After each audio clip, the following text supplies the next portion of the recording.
ఆకాశాన్ని తాకే అద్భుత నిర్మాణాలతో భాగ్యనగరం ఇప్పుడు అన్ని నగరాల కన్నా ఎత్తుకు చేరుకున్నట్టు కనిపిస్తోంది. ఎవరు చిన్న చితక ఇల్లు కొనడం లేదు. కోట్లు విసిరేసి కొండంత ఇళ్లను, కోట్ల ఖరీదైన విల్లాలను కొని పారేస్తున్నారు. ఇంత డబ్బు, ఇంత సంపద జనాలకు ఎక్కడి నుండి వచ్చిందో కాసేపు పక్కన పెడితే హైదరాబాద్ ఇప్పుడు స్వర్గధామంలా మారిపోయింది. నగరంలో విలాసవంతమైన నివాసాల దూకుడు విపరీతంగా కొనసాగుతోంది. 1.5 కోటి అంతకంటే ఎక్కువ ఖరీదైన ప్లాట్ల విక్రయాల్లో గణనీయమైన పెరుగుదల నమోదైంది.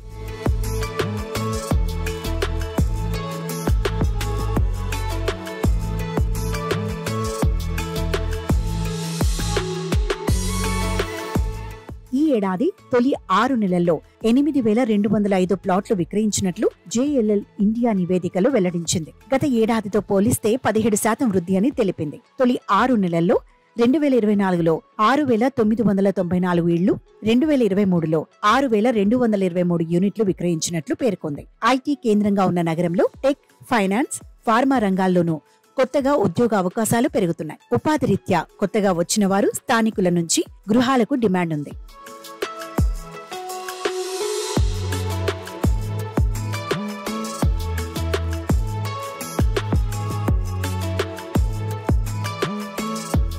Hitech City, Financial District, Kokapet, Uppalaguda, Narsingi, Kondapur వంటి ప్రాంతాలు విలాసవంతమైన నివాసాలకు కేంద్రంగా ఉన్నాయి. ఇక్కడ 3 పడక గదుల ఫ్లాట్ కొనాలంటే 1.5 కోటి కావాల్సిందే. ఈ ప్రీమియం విభాగంలో పశ్చిమ హైదరాబాద్ మార్కెట్ ఆధిపత్యం ప్రదర్శిస్తోంది.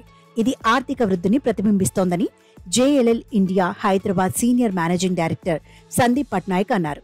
బాగా అభివృద్ధి చెందిన మౌలిక సదుపాయాలు, అద్భుతమైన విద్యా సంస్థలు, ఆధునిక జీవనశైలి సౌకర్యాలు, బాగా స్థిరపడిన ప్రాంతాలు కావడంతో స్థిరాస్తి కొనుగోలుదారులను హైదరాబాద్ మార్కెట్ ఆకర్షిస్తోందని తెలిపారు.